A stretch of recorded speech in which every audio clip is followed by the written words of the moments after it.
Ну, Орбан вышел и говорит о том, что, значит, это хорошие новости для тех, кто желает мира. Будапешт готов к ней, к этой новости. В общем, да, принимается. Приезжай, Путин, приезжай. Для Украины вообще символическое место Будапешт. Будапешт 2:0. Очень Да, символическое место. да.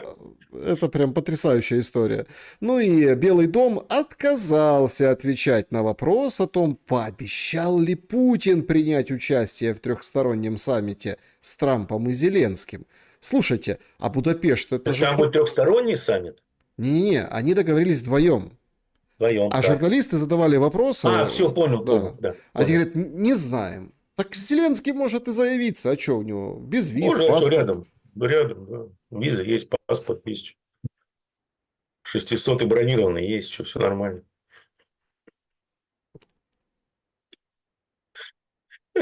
Так что да, явочным порядком.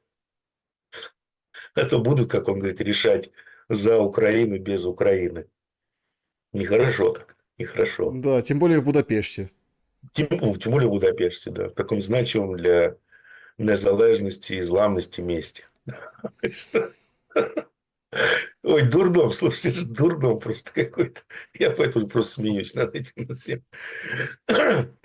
Долго, Ну, знаете, Трампу говорил, может, знаете, это как с Моди, да, Трамп, Моди пообещал Трампу не покупать российскую нефть. Потом МИД Индии заявляет, что вообще нам неизвестно такой. ну и китайцы тоже говорят. Да, китайцы, да, фонд помощи Украины за счет китайских пошлин. Это точно была закладка Хантера. Причем Трамп ее не обтягивал всем кабинетом. Нет, там же не фонд помощи, Степан Геннадьевич, называется фонд победы. Ну да, Победа. Там Министерство войны и Фонд Победы. Все правильно. Министерство войны и фонд И Фонд победы Победы. Украины. Вы Да. понимаете, в чем дело?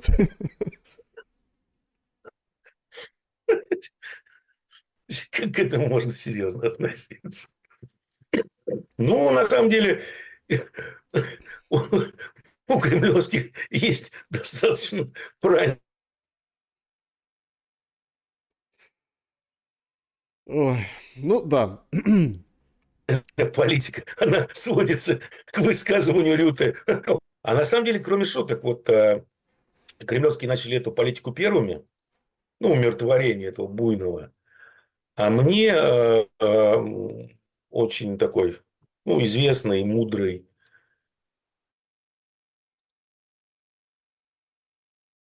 с огромным опытом психиатр клинический, первый раз получил двойку в Пироговке по этому самому психиатрии.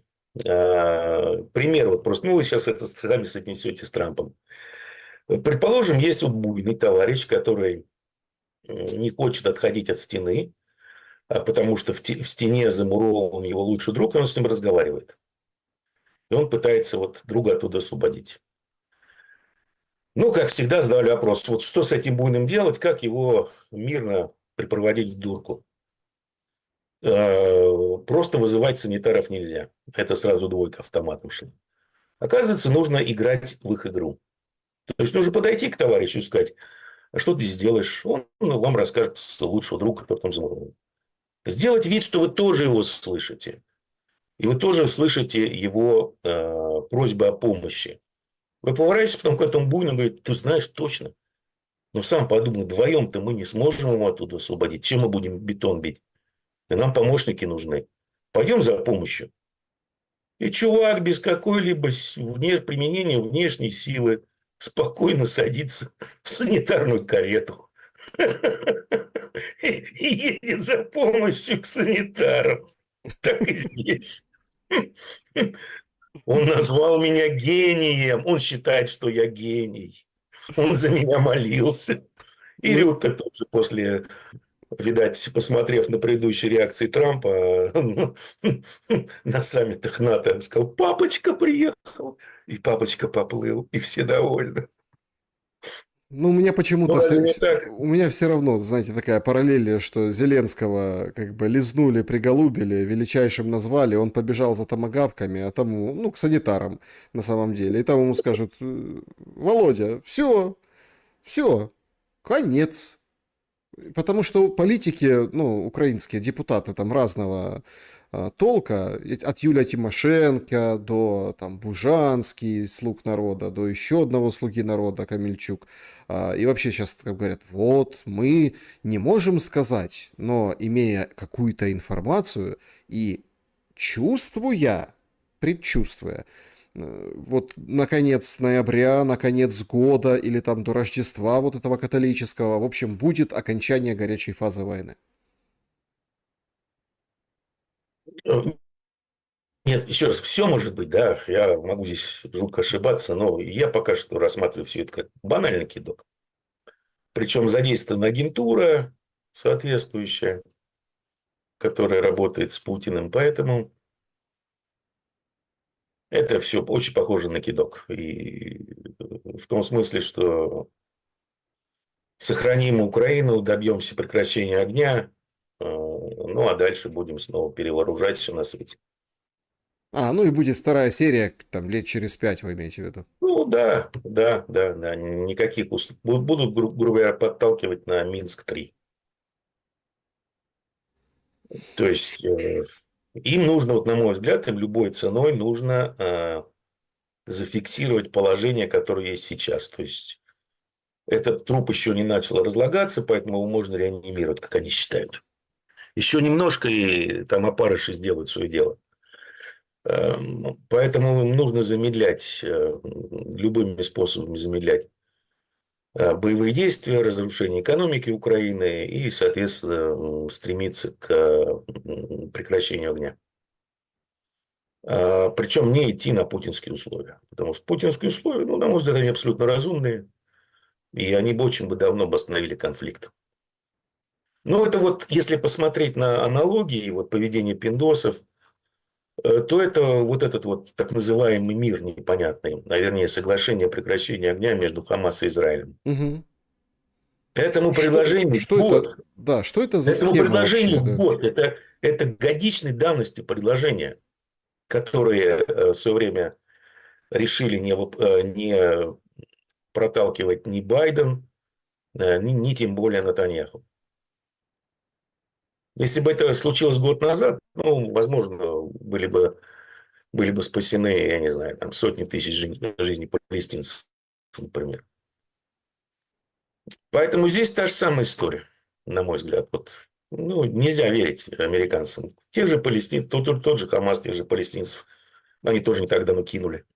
Кинут сейчас. Потому что, например, тот же Израиль уже, по-моему, больше 20 раз нарушил соглашение. Но это в расчет не берется. А палестинцы не могут там найти несколько трупов, которые, по всей видимости, уже не найти. Ну, значит, они не соблюдают соглашения, и Трамп имеет право разрешить израильтянам продолжать боевые действия, как он сам заявили в Белом доме. С кем вы соглашаетесь? Чьи гарантии вы... Тот же Уитков, да? Что с Ираном, что с палестинцами. Тем же иранцам во время переговоров говорил одно, вроде как конструктивно поговорили, посидели, Как с приняли Путиным. какие-то... Да, да, да, все то же самое. Возвращается Витков в Вашингтон, проходит день, и вообще позиция тут же меняется на прямо противоположную. И так было много раз. Поэтому, ну, я не знаю, ну, вот с точки зрения, скажем так, тянуть резину с Трампом, да, можно. Это и Китаю хорошо, потому что нет вторичных санкций за покупку российской нефти. Индусам хорошо, хотя они сами якобы отказались. Но ничего об этом не знают.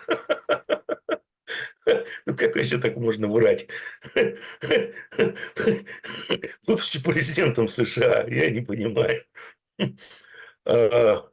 Вроде все нормально, дело делается. Демилитаризация Украины происходит, санкции пока не вводят. Ну, просто не надо это все воспринимать всерьез. Я боюсь, как бы кремлевские это реально бы не воспринимали всерьез. И как-то надо, знаете ли, все-таки отвечать на вопросы с томагавками. Ну, еще раз, ну, слушайте, ну, вот у нас тут есть хуситы, например. Вы знаете, не такие изобретательные творческие люди, одаренные. Что-то у них там появилось что-то против гиперзвуковая противокорабельная ракета. Со спутниковым наведением, но не вашим. Такие вещи. Это, наверное, Кто бы мог подумать? их хуситский притула купил им фотоснимки для спутника. Ну, Ну да. Хуситула какой-то. Пуситула. Кинулись все хуситы Да. по 3 Стрелял. гривны, и Да. собирали 600 Ну, миллионов. знаете, ну, ведь вот если вот, ну, вообще на такие вещи вот надо всегда отвечать. Ну, провели операцию, скажем, эту паутину, да? Но опять же, есть же хуситы, есть логово исчадия зла, та же Британия. Ну, что, берете старый ржавый суходрус, ну, в контейнеры ракеты, расстелили коврики, помолились. Фигак, энергосистемы нет британской. А что с них взять хуситы? Вот мороженое вообще, кто их контролирует? Ну, кто? Ну, А потом это самое, знаете, как сделали, между прочим, Карл. расстелили коврики, помолились, это, конечно. Нет энергосистемы. Ну, Карл же вручал после подрыва этих самых северных потоков медали, высшие знаки отличия британским офицерам ВМС за какие-то операции за границей. Так и здесь, там, я не знаю, в зале Кремля там Путин тоже представителям хуситов вручает высшие награды. Ну, бывает, совпало. И посмотреть на их Ой, реакцию. вы, конечно, ой, вроде смешных вещей не говорим, но какая-то прям А истерика. Может, понимаете, просто вот, на мой взгляд, видя весь этот, ну, эту потенцию, этот абсурд, который происходит, ребят, ну вы ж что ли, я не знаю, ну посмейтесь, что-нибудь такое, вот мочить, у вас же все есть, все средства. Иначе все это плохо закончится, кроме шуток. Плохо все закончится. Это может закончиться просто реально неконтролируемой эскалацией конфликта между Россией и НАТО. Она может привести к обмену ядерными ударами очень быстро, неконтролируемым абсолютно. ну, по поводу, знаете, обменов ядерными ударами здесь, конечно, не до шуток, потому что там есть инсайды, что завтра будут перемирие объявлять возле Запорожской атомной электростанции. Прям, ну, такой инсайд журналистский. И, в принципе, это напрашивается как жест правильный. Какая ситуация сейчас? Да? То есть, чтобы все просто понимали.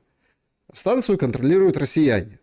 Те, которые там есть российские, приехавшие из России рабочие, есть те, которые там остались, ну, потому что Энергодар, город при станции, тоже под контролем России, есть те, которые остались, там единицы ушли, эвакуировались на ту сторону, скажем так, ту, которая была, то есть украинская. Есть специалисты, которые, а в основном, как бы коллектив сохранился, плюс добавились российские специалисты, ну и МАГАТЭ там спит днем и ночью.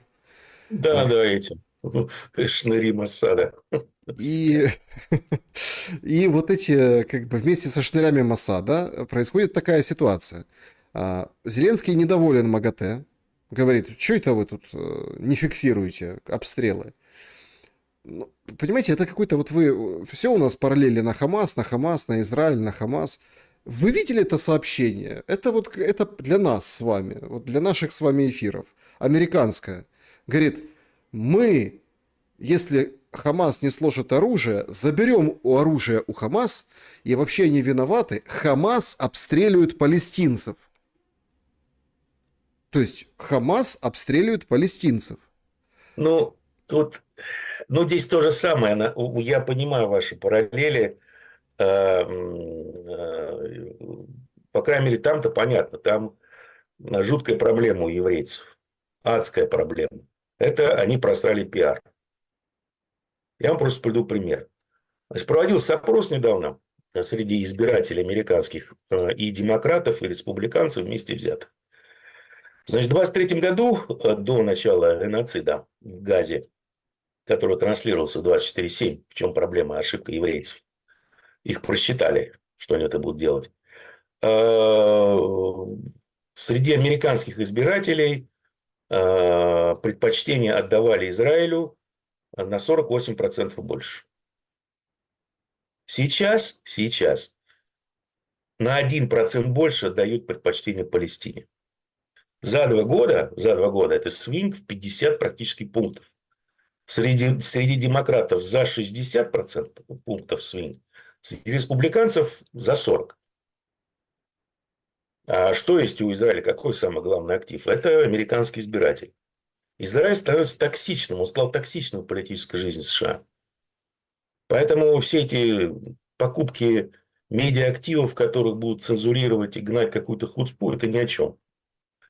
Поэтому им нужно эту волну останавливать. А именно, вот, перемирие, мир, дружба, жвачка. Давайте забудем о том, что было, грубо говоря. И, соответственно, всячески очернять Хамас. Мгм. Такой проблемы у Украины нет, как она есть у Израиля. Да, они стали токсичными в США среди политиков, но не настолько. Поэтому я думаю, что параллель-то параллелью, но причины абсолютно разные. А с точки зрения пиар, на самом деле, у Украины все отлично. Русские – это этот самый, как его, антихрист. Украинцы – это воины света, которые форпост демократии своей грудью защищают. Садик Европы от антихриста, у которого уже кровь течет, он пришел тут всех пожрать. Здесь все кошерно, халяль, на самом деле, проблем нет. Ну, я к чему? По поводу ЗАЭС, там задача какая история? То есть со стороны России не могут доехать до места, где оборвались провода, потому что бои идут. Вот. Украина говорит, без нас ЗАЭС работать не будет. И в то же время Россия обстреливает ЗАЭС. Ну, то есть такая логика очень, Ну да, это провокация со стороны России, да. очень Железно. специфическая, да. И тут понимаете, в чем дело. По поводу там обмена ядерных ударов, их может и не потребоваться. Достаточно какой-то крупной аварии. А, Ну, Нужна достаточно. провокация, по большому счету, да, нужна мощная провокация, мощный теракт какой-то. Между прочим, точно такой же теракт, я думаю, уже подготовлен, будет он осуществлен или нет. Это чтобы сподвигнуть американцев на войну, имею в виду электорат, на войну с Ираном. И здесь то же самое. Они думают, что если будет какой-то страшный теракт, который покажет истинную сущность этого антихриста, то типа европейские избиратели все как один. Чего-то сильно сомневаюсь. Но у них есть план. Я более чем уверен, что все готово. По вашей кафедре вопрос, Степан Геннадьевич. Значит, золото А я летит, сегодня на какой кафедре? да, золото летит вверх, да, нельзя. И это для тех, кто голосует за четвертый вариант нашего опроса, наверное, важно. Ну, по поводу инопланетян, которые прилетят и всем наваляют. Ну, Они тоже, сначала заберут все золото. ну, Я не, за- конечно. я не шучу. Так вот, смотрите, золото летит вверх, крипта падает вниз, ну, не вся, там, биткоин, Относительно. биткоин.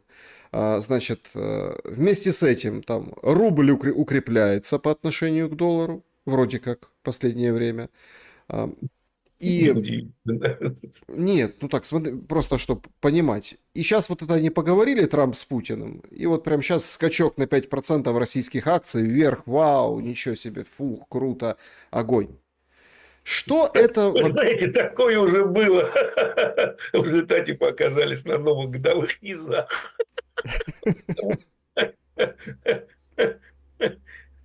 Кто не скачет, тот Газпром, да?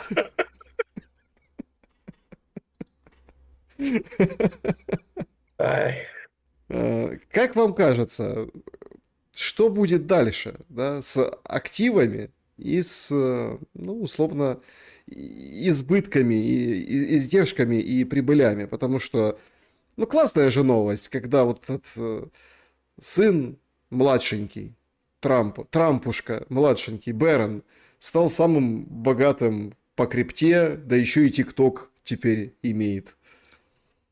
как Бэрон, а причем здесь Бэрон и ТикТок? Его то, что засунули? Ну, вроде как акционер, конечно, член семьи, который имеет акции ТикТок. Правда, что ли? Я просто не знал. Я знал, что его купил, консорциум во главе с сыном Ларри Эллисона. одного из основателей Oracle. Ну, Не уверен. проходила новость, что у него тоже есть вот эти акции вот этого Ну, может быть, я просто... нового как бы ТикТока. То есть, ну, в Я не этом все смысле. отслеживаю, фильтрую базар, что называется. Ну что, у талантливых родителей талантливые дети, что скажешь? Что я могу сказать? Как сегодня, да, во время с Рокоссовским, да, товарищем Сталиным, когда капали чекисты товарищ Сталин КВДшников, что Рокоссовский отличается неуемным сексуальным аппетитом. Сталин спросил, ну, из архивов, да, из мемуаров, а как воюет генерал Рокоссовский? Те говорят, прекрасно воюет. Так что будем делать с ним, товарищ Сталин? Такая пауза. Завидовать.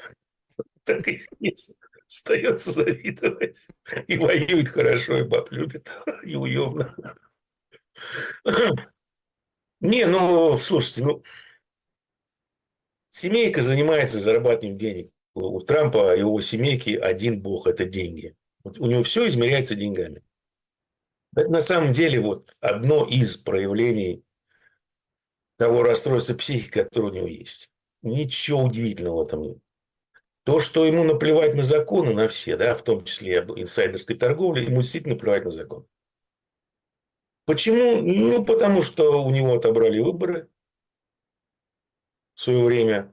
То, что творили демократы и эти самые глобалисты с ним все эти 4 года, когда практически право применения было возведено в ранг оружия против него и применялось. Поэтому, естественно, ему на это наплевать. Причем он открыто заявил, что он снова вернулся в Белый дом, чтобы мстить. На одном из обедов в каком-то нью-йоркском клубе есть ролик, да, с записью этого обеда, его заявления. Поэтому чувак, ну, помешан на деньгах, использует любую возможность для заработки денег. Это все. Значит, Левит, да, Кэролайн Левит, пресс-секретарь Белого дома, говорит, ответила на вопрос журналистам. В общем, ничего конкретного по поводу встречи Трампа, Путина и Зеленского. Значит, оптимистично оценивает перспективы такой встречи. Ну, ничего не известно. Вот так вот, если так коротко, скажем, подытожить. Значит, сейчас шли обсуждения, теперь готовятся планы того, чтобы российская сторона и наши представители во главе с Рубио встретились, и чтобы потом, возможно, вновь встретились Путин и Трамп на двухсторонней встрече. Ну и вышел Кирилл Дмитриев уже сейчас и говорит, что саммит Россия-США пройдет уже скоро, и вообще, ну, короче, Кирилл Дмитриев доволен. Говорит, вообще великолепно, супер. То есть приближаемся к миру, и все замечательно у Кирилла Дмитриева. Не, ну, как мне рассказали, скажем так, люди, которые далеко от кухни, да, поближе к трону. Это я у кухни сижу по старой привычке. У Кирилла Дмитриева он ворвался сейчас в большую политику, стал таким приближенным к Путину. Но это его единственная возможность. Да, если здесь все пролетит со свистом, то его сожрут просто. Поэтому товарища, конечно, у него все будет хорошо, все будет прекрасно. Но единственное, что меня смущает в этом пассажире, это то, что он был, вернее, бывших не бывает, как-то там лидером будущего, что ли, товарища Швабе. В Украине причем. Да, и долго работал в Goldman Sachs. С Пинчуком. Чего? Вот это немножко напрягает. А в остальном прекрасный, эрудированный, высококвалифицированный специалист. Значит, Насколько можно судить из публикаций. друзья, еще хотел бы вот такой вопрос внутриамериканский, потому что я бы хотел, чтобы вы высказались на этот счет, прям это очень важно. Понятно, что будем ждать, ну, только Кирилл Дмитриев пока высказался по поводу того, что будет и встреча, и это все прорыв, как бы все нормально. Видим, что это американские горки, там, или как там рисуют в карикатурах на качельках, Трамп, типа, предатель, Трамп наш слоняра, предатель Да, наш это по слоняра. синусоиде, Вот это, да. понимаете, то есть сейчас мы тоже находимся в этом, ну, скажем так, в этой раскачке, в этой одной точке, пойдет назад, не пойдет, или будут спрыгивать уже с этой войны. Ну, хотелось бы, конечно, чтобы все равно спрыгивали, и, ну, правда, мемы, вот паблики шутят о том, что, а есть ли вообще смысл Зеленскому завтра встречаться? То есть Есть, нам, он будет последним, кто пел Трампу на ухо. ну, Есть. разве что, да. Ну, тут имеется в виду, что так он уже не последний. Подождите, будут объявлена в Будапеште встреча. Ну, он уже не последний. Нет, так это же, смотрите, сегодня близким к уху был Путин, завтра Зеленский. Поэтому вот то, что сегодня был с Путиным, Трамп уже к завтрашнему забудет, а будет помнить то, что он говорил Зеленский. Плюс его окружение говорит ему то же самое, что говорит Зеленский. Ну, да. Ну, в Смотрите, один в один. Поэтому это может повлиять, на самом деле, на его отношение к встрече с Путиным в том же Будапеште. значит, очень Ну, придется интересный, переубеждать, рассказывать о печенегах очень опять. интересный момент. Я хотел бы, чтобы вы высказались по этому поводу. Значит, демократы продолжают раскручивать своего нового борца с Трампом. Им становится вот этот Мэр Зохран Нью-Йорка будущий. Мамдани. Мамдани. Это кандидат в мэры в Нью-Йорка. А, Он уже через 3 недели вполне себе может выборы выиграть. Значит, Мамдани, значит, он один из немногих демократов, которых пускали на Fox News, да, и вот так прям на Fox News бросает прям в лицо Трампу вызовы. Он пообещал никогда не просить у Трампа политической поддержки и делать упор на исправление кризисной ситуации в экономике. Он же готов арестовать Нетаньяху по решению Международного уголовного суда, если тут опять приедет в Нью-Йорк. Вообще он мусульманин-социалист, имеет такой сумбур в своих экономических планах на город Нью-Йорк и хочет открывать государственные магазины с субсидиями, делать проезд в транспорте бесплатным. Мамдани объясняет это взлетом инфляции и, мол, жить тяжело, дорого, поэтому давайте брать на себя это. Значит, Трамп избрался с обещанием добиться снижения цен и, в общем, инфляцию побороть. Впрочем, таких успехов на поприще у него не было, поэтому появился такой имам Дани. А в вопросах около 60% американцев недовольны состоянием своей экономики и политикой Трампа. Да, да, Есть ли шансы да. у этого Мамдани выиграть выборы в Нью-Йорке, а потом, собственно, и, ну, как бы возродить из пепла демократическую партию? А то, если честно, вот эти всякие Чаки Шумеры, какие-то они, ну, Стрёмно, да. нафталин какой-то. Ну, геронтократия, да. Дайте путь молодым, что называется. Вы знаете, я думаю, что на самом деле его будут раскручивать, его будут всячески подталкивать сами демократы, как такого, очень нецентристского, безумного левака. А потом на сцену, скажем, в определенный момент выходит губернатор Калифорнии тот же, который по сравнению, ну, он такой же, даже он не левак, он хуцпагон обычный, толерас. Выходит этот товарищ Ньюсом, который по сравнению с Мандани кажется, разумнейшим из разумных. Для большинства избирателей такой почти что новый центр. И вот на его фоне, я думаю, он сможет выиграть и праймерис, и все остальное. Потому что мне почему-то кажется, что политические дни Трампа осуществлены. Слишком много проколов, слишком много невыполненных обещаний. А самое главное, что его ядерный электорат мага очень сильно в нем разочаровались. И не потому, что он начинал войны, а потому что, судя по всему, устранение Кёрка было очень тупым решением, даже подозреваю кого. Ну, не буду говорить пока. Мгм. Которое привело к тому, что вопрос даже не столько геноцида в Гаде, а сколько вопрос о контроле Израилем американской внешней, а теперь еще и внутренней политики, потому что они скупают средства массовой информации, он для магаистов стал чуть ли не основным. Да, хорошо, Чарли Кёрка ликвидировали, в том числе тем самым якобы пока на время похоронив дело Эпштейна, и то, как Трамп был с ног до головы замазан в этом деле. вроде как ушло на второй план. Но вместо этого на сцену вышел контроль Израилем над Америкой.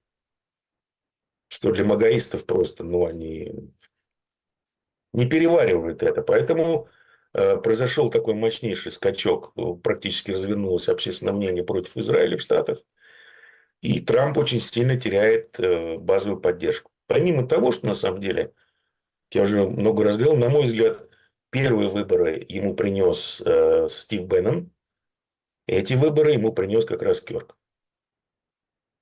Теперь Кёрка нет. Организация практически, ну, она уже скоро канет в лету, она не актуальна будет. Соответственно, кто им принесет голоса молодых избирателей, когда молодые избиратели, относительно молодые, ядерный электорат развернулся против Трампа? Так, Степан Геннадьевич, это все жутко интересно, но, в общем, понеслась. По Значит, кочкам? да, значит, Ушаков выходит, говорит, беседа между Путиным и Трампом носила содержательный характер, была предельно откровенной и доверительной. И, внимание, ну это еще сейчас будем проверять, потому что пошли только цитаты, да, без прямой речи. Будапешт как место встречи был предложен Трампом, Путин поддержал, заявил Ушаков. И сейчас все гадают во всех пабликах, а как он будет добираться до Будапешта, до Венгрии. Там же некогда. Ну да, она полностью окружена странами НАТО. Ну, Воздушное пространство Украина, закрыто. ну, через Украину только получается.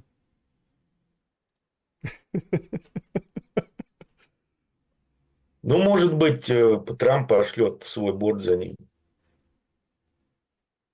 Ну, они еще вместе не летали.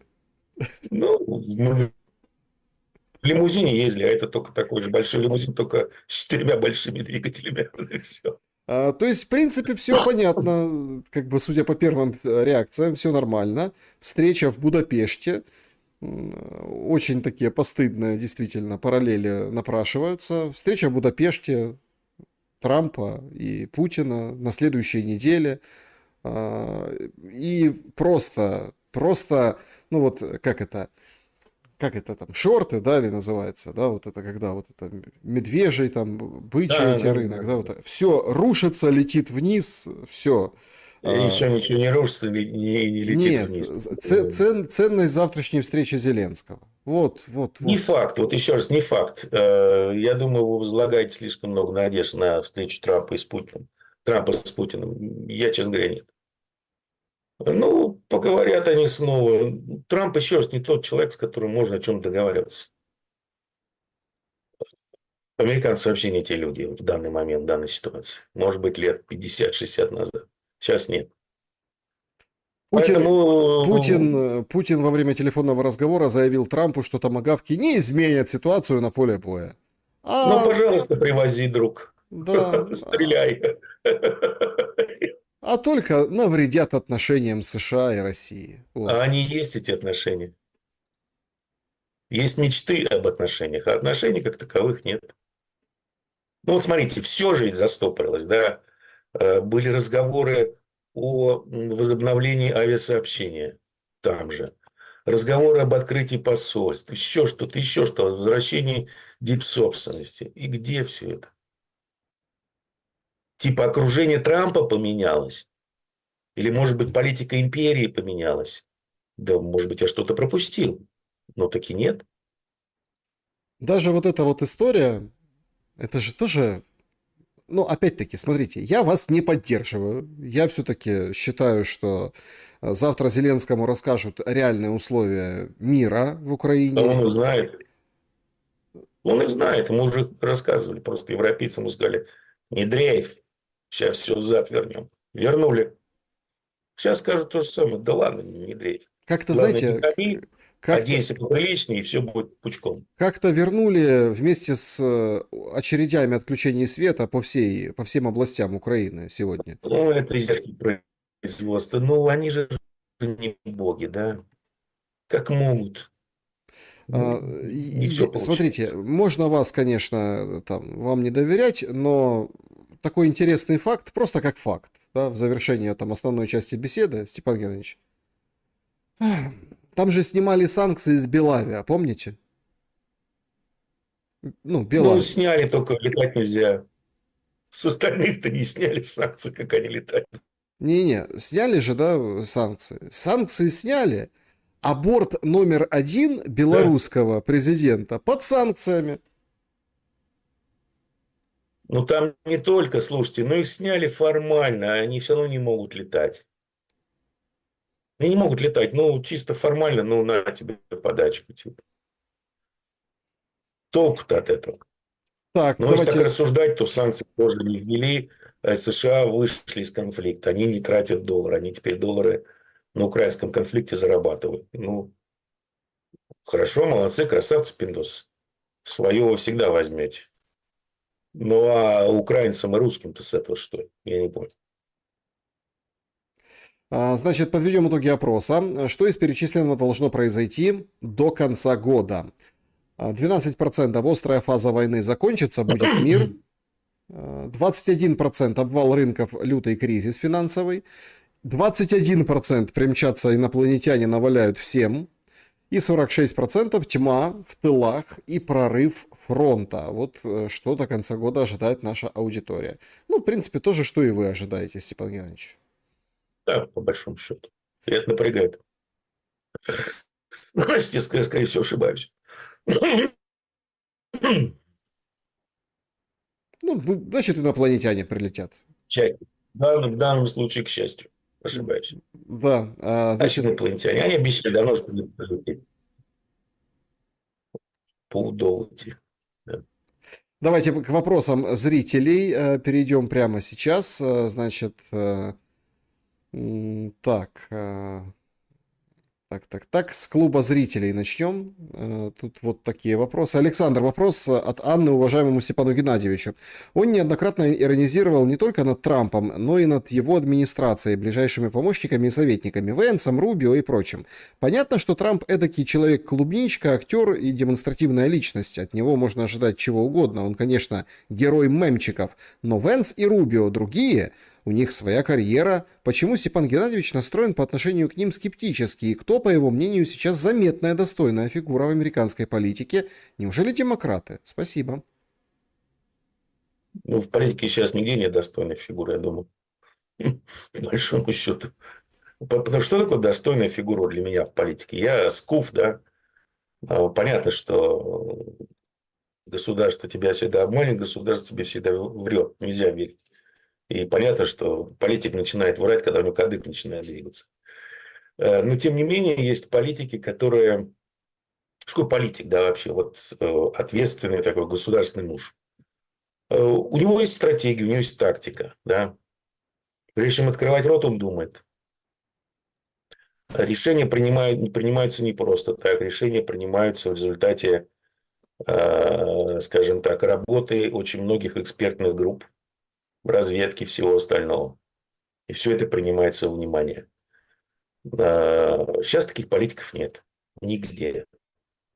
Все оторваны от реальности. Либо в силу когнитивных особенностей, либо в силу уже того, что система деградировала настолько, что, как много раз говорил, приводил примеры, что информация с места, с земли о реальном положении вещей просто не проходит выше среднего звена и разведки, и аналитики, где она трансформируется в то, что угодно слышать принимающему решение, когда та же развединформация используется не для разработки и принятия решений, а для обоснования уже принятых решений.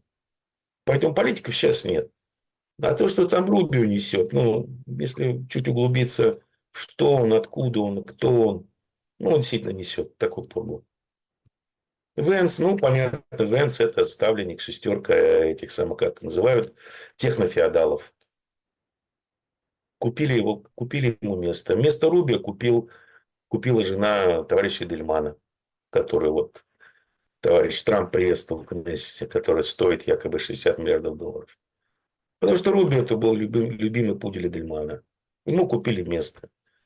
Рубио в свое время претендовал на пост кандидата в президента от республиканской партии.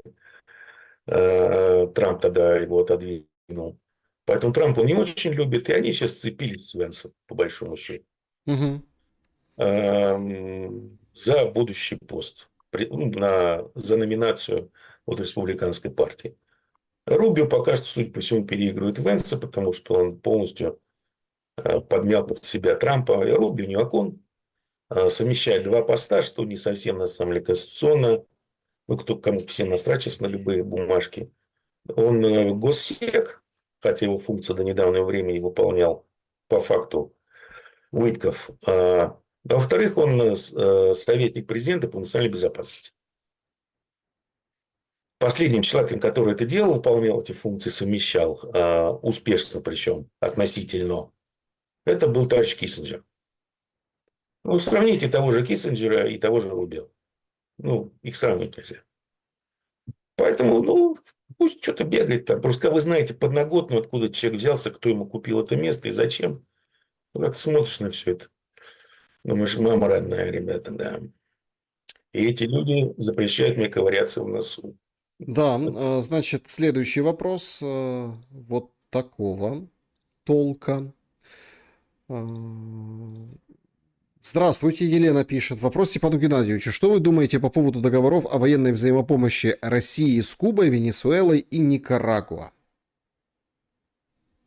Договора договорами, любой договор тестируется практикой. Я, честно говоря, не знаю, до какой степени Россия готова выполнять все свои обязательства по тем договорам, потому что, еще раз, любой договор, в зависимости от условий, подвержен интерпретации. Поэтому, да, они есть, замечательно, прекрасно.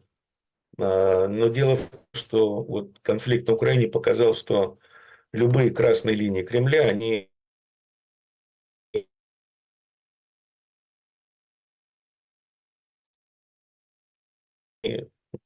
на данный момент, те времена, да, когда было противостояние двух империй, Западной и Советской, скажем, договор с Кубой имел смысл.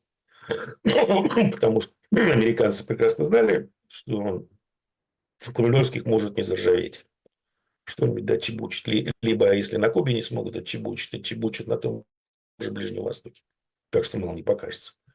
Сейчас же, вот, когда страх перед какими-то красными линиями Кремля на Западе просто не существует.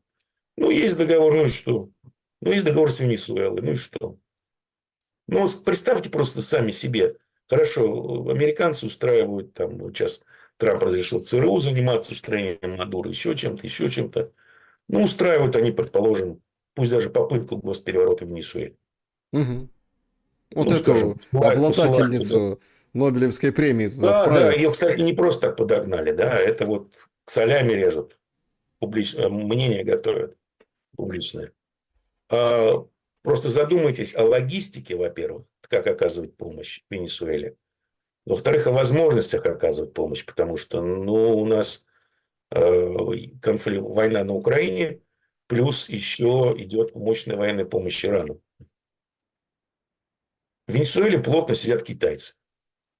Я тоже сомневаюсь, что китайцы могут послать то войска, но если американцы начнут уже слишком уж, как бы так все правильно, вежливо сказать, некорректно вести, то китайцы могут что-нибудь замутить с Тайванем. Например, просто объявить блокаду острова морскую. Китайцы могут, у них не заржавеет. В отличие от всех остальных, время там тысячного китайского предупреждения давно прошло. Когда они заявили американцам, что вы хотите войны, хоть реальной войны, хоть экономической, пожалуйста, мы готовы. И они такие начали. Начали с редкоземельных металлов.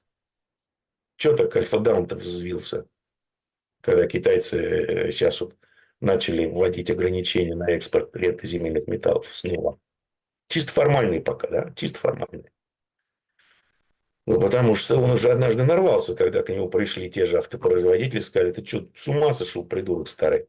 Мы через неделю встанем. Когда к нему пришел Локхид Мартин, Боин сказали, слышь ты, урод, что творишь? Мы тоже не сможем ничего делать. Ну и все. Ну да, его истерика, конечно, такая заметная была по поводу этих... Ну, встретятся же в конце октября, порешают. Ну, что?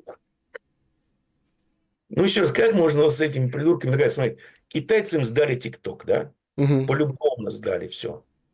Разумеется, они рассчитывали, ну, на некоторое благоразумие в обмен. Что они получили? Они получили предъявы, которые кинули китайским авиалиниям. Что у них якобы какие-то конкурентные преимущества перед американскими авиакомпаниями, которым запрещено летать над Россией. А китайцам можно.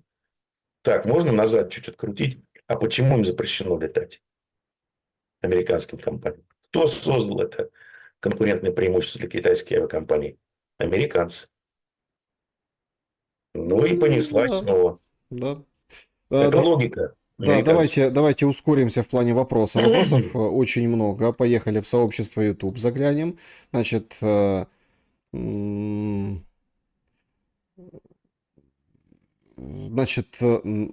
Намаркил спрашивает, а может вообще весь этот переговорный процесс типа для пипла, чтобы объяснить, почему их убивают на войне? Я думаю, что на самом деле для Пипла этот переговорный процесс, он прямо противоположен ожидаемому результату, потому что никто не хочет быть последним погибшим на войне. Да? Если вам везде из каждого утюга говорят о том, что вот мирные переговоры, и война закончится скоро и быстро, что вы сделаете первым делом? А вы слиняете с фронта. Поэтому это имеет обратный эффект для Пипла. М, Так, говорят, что на Западе умные, на Востоке хитрые. Все, что посредине, герой сказки коллективный дурак? Или это в прошлом? Спрашивает Владимир. Я думаю, что сейчас вся земля поле чудес в стране дураков. Посмотрите просто на действия США, на действия Евросоюза, на китайцев, на тех же, на нас. Увы, деградация элит, она имеет, скажем так, всеобъемлющий характер. И на то есть совершенно объективные причины. Это не первый раз в истории. Скандальное голосование за новое оформление 500-рублевой купюры инициировали агенты Запада в ЦБ России, спрашивает Демьян. Ну, на самом деле, если вы посмотрите на политику ЦБ, экономическую политику ЦБ, если вы посмотрите даже на это голосование, кто они качают лодку, да? А потом посмотрите на историю жизни, образования и путешествия той же Набиуллиной, тех же ее зампредов. У вас могут действительно сложиться такие не очень хорошие ассоциации и представления. Добрый вечер, Степан Геннадьевич. Можно вас попросить выступить театральным критиком? Чья игра вам импонирует больше, Трампа или Зеленского? И как в целом спектакль «Томагавк»? Заранее спасибо за ответ. Что там про томагавк? Как в Спектакль? целом спектакль «Томагавк»? Сакс. Да, ну, это даже не перформанс, это инсталляция из засохшего дерьма. Ну, это ультрасовременный вид искусства. Чего вы так Да, сразу? это постмодерн. Да. А, Дедушка Адик называл это деграданством. Согласен абсолютно. Интересуется Иван Волков, почему сириец приехал договариваться насчет охраны южных рубежей Сирии в Москву, а не к Эрдогану? Ну, я думаю, его послали в Москву, чтобы обратно втянуть нас в Сирию и распылять ресурсы. Думаю, не просто так. Может, за деньгами приехал, потому что денег пообещали много, но не дают. А по большому счету, насколько я понимаю, этот президент Сирии контролирует, ну, даже, может быть, несколько комнат своего президентского дворца, не более. О, Господи. Елена Заводова спрашивает, стоит ли продавать акции... Еще одна, извините, возможно, он приехал какие-то ништяки менять на деньги того же Башара Асада, черт его знает. Да, значит, такой вопрос. Я просто не знал, что такое есть. Надо ли продавать акции Nantu Q, бывшая Киви? Компания проведет делистинг с московской биржи. Продавать или Без оставить на понятия. будущее? Без понятия. Не ко мне вопрос, я это не отслеживаю. Киви это ж переводы Ну, вот эти, да, спросите, что были? такое, что будет с акциями аптека 36,6. Была такая шутка со времени рыбака. Я понял. Значит, нет, просто интересно, что была же вроде такая компания, сейчас потом, ну, как бы я просто слышал на слуху. Я вообще не отслеживаю, это не ко мне вопрос. А, значит, Степан, привет, пишет Ох, Александр. чувак. Занимался ли ты когда-нибудь спортом или физкультурой? Каким? Занимаешься ли сейчас? УФП сейчас занимаюсь. Раньше велоспорт, яхтенный спорт и плавание. Ну, такой тут интересный вопрос. Редко такое встретишь в политических стримах. Значит, вчера один человек после неоднозначной тирады потом пожелал Александру и Степану кармы. Скажите, что это значит? Извините за такой вопрос, но информация была публичная. Ой, Людмила, господи, нет, это теперь следующий вопрос. Это я так как-то зацепился, потому что нам с вами кармы пожелали, Степан Геннадьевич. Ну, как обычно, я вас предупредил перед началом эфира. Да, ну карма, Да, карма. Карма, она, сука, такая, как бумеранг. смотрите, мы, Людмила, при всем уважении, пускай это все публичность, это уже не публичность, это уже какая-то ерунда, это раз. А по поводу там людей из братской Словацкой Республики тоже не надо тут как бы, ну, пожалуй, и пожалуй, бог с ними. У нас со Степаном Геннадьевичем не просто там карма, да, у нас это мана, знаете, как в играх компьютерных там есть карма, мана, силы, здоровье, вот эти все. Да. Вот У эти нас все. Вимана. Прилетим в дружную страну и этого самого придурка с перфокартами засунем в эти перфокарты, свернутые ему в одно место. Вот. Значит, Если это был он, конечно. ну, Людмила так не пишет, ну и хорошо. Можно И, догадаться.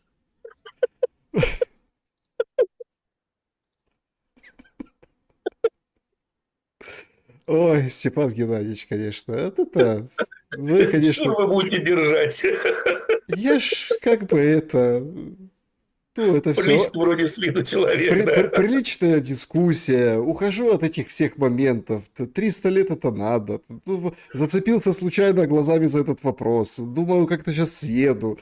Ой, ну, в принципе, с другой-то стороны, Венгрия ж там тоже недалеко. Путин с Трампом поедут же встречаться. Поэтому, как бы, дело такое. Сам Бог велел. Так, поехали дальше. Вопросы.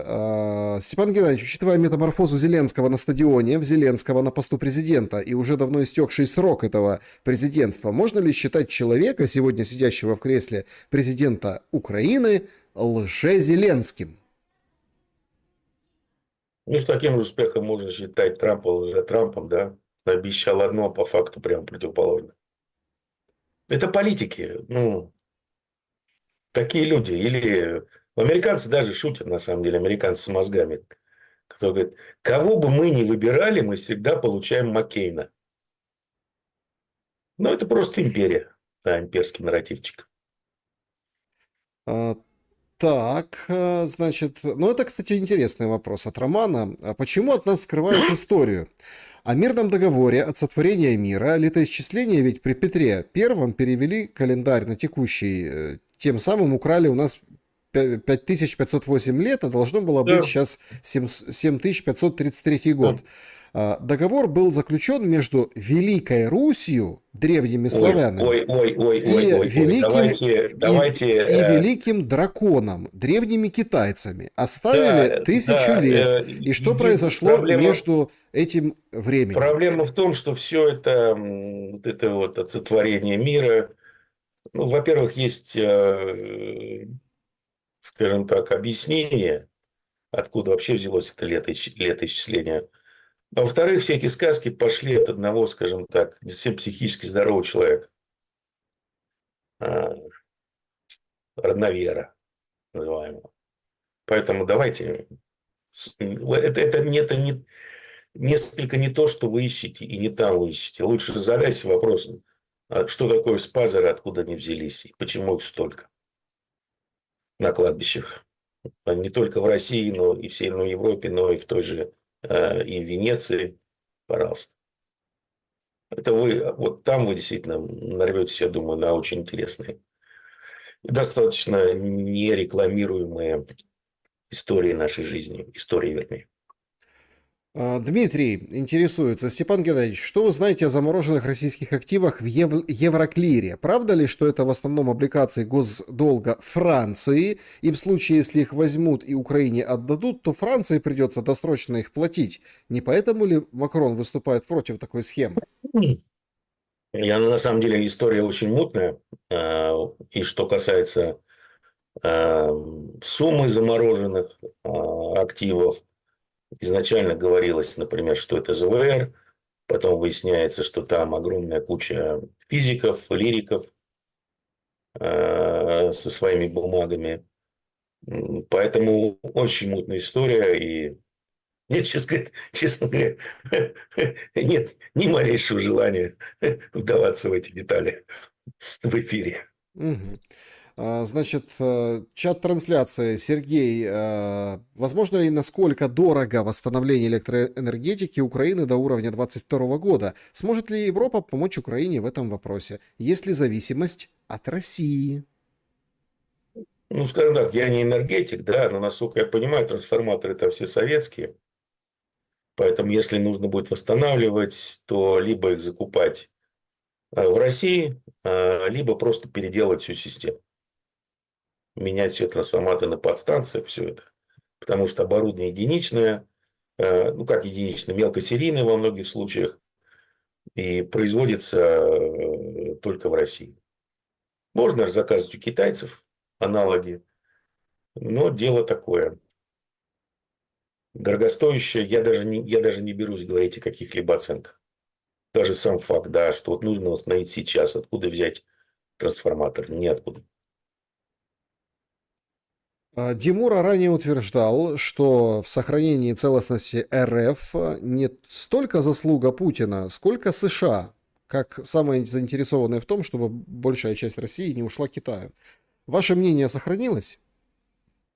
Отчасти да, но, скажем так, это было давно, еще до того, как США сделали мудрый ход конем и, надеясь на то, что они поменяют здесь режим, они кинули в Россию в объятия Китая. Ну так Это получается первое. А кинули. второе, Китаю, в общем-то, если вы посмотрите даже на его историю, он особо никогда никого не завоевывал. А если завоевывал, то очень специфическими методами, а именно экономическими. Это сейчас вот и происходит. Ну, была огромная территория между Россией. Сейчас она заполонена и отдана на откуп практически китайскому бизнесу.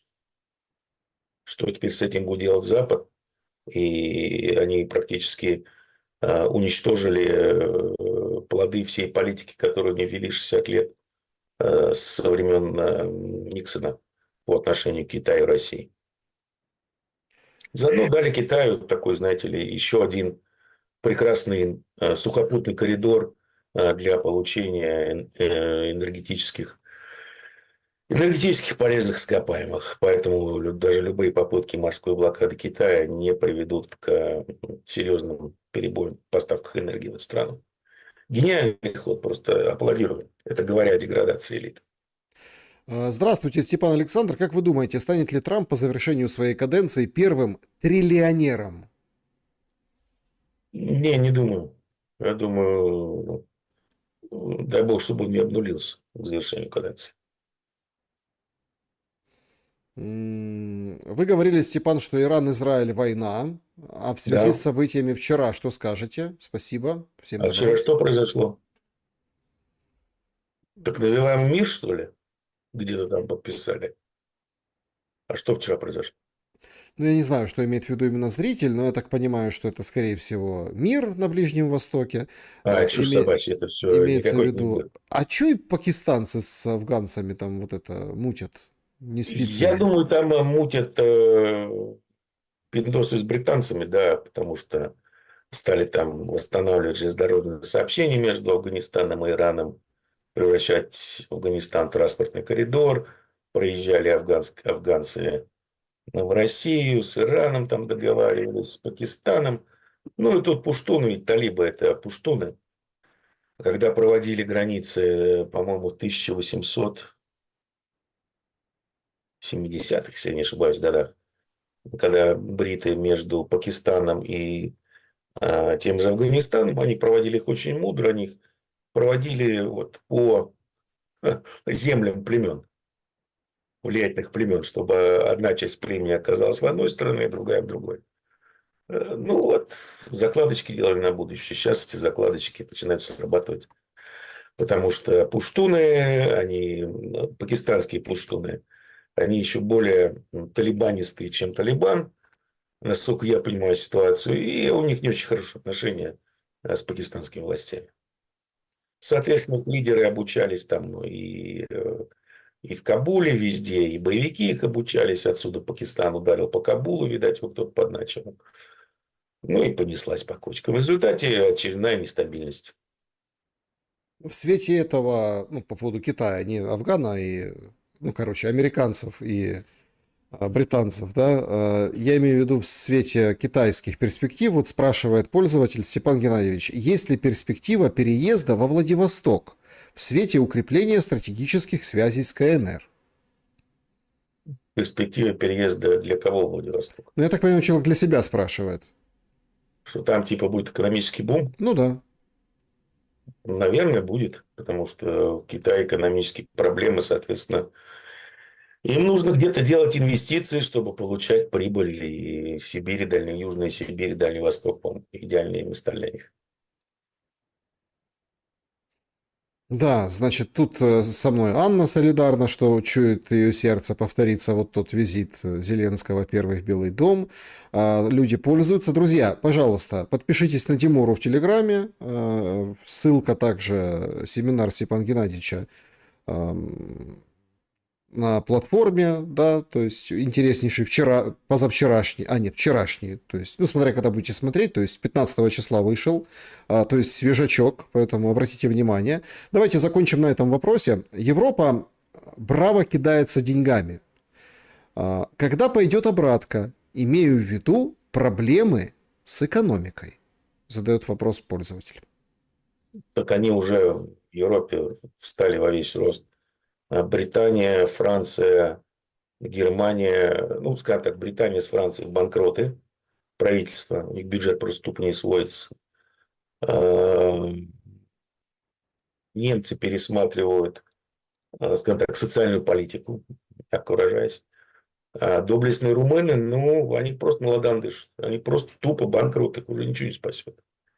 Даже вливание со стороны Евросоюза. Вопрос ближайшего времени, когда они всплывут кверху брюху.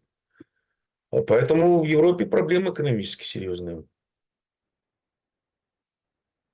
Ну, давайте, чтобы так разрядить атмосферу, да, вот это. Ну, по-украински пользовательница пишет. Ну, во-первых, многие сейчас задаются вопросом по поводу того, что сорвет ли Зеленский переговоры Трампа и Путина, будет ли работать на срыв.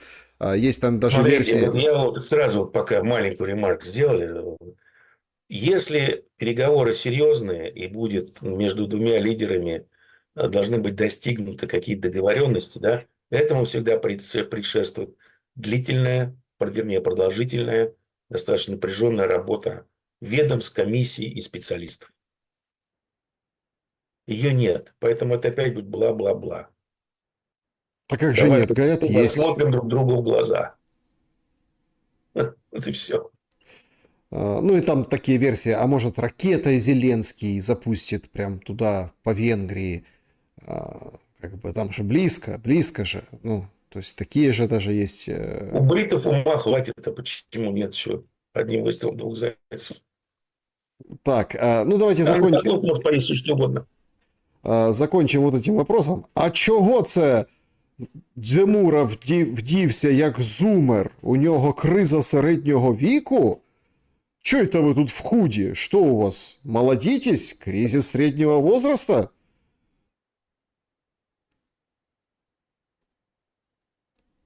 Нет, нет, спортив. Что, ну, висела, надел прохладно в доме. Все, проблем-то. Я монопенисуален по отношению к одежде.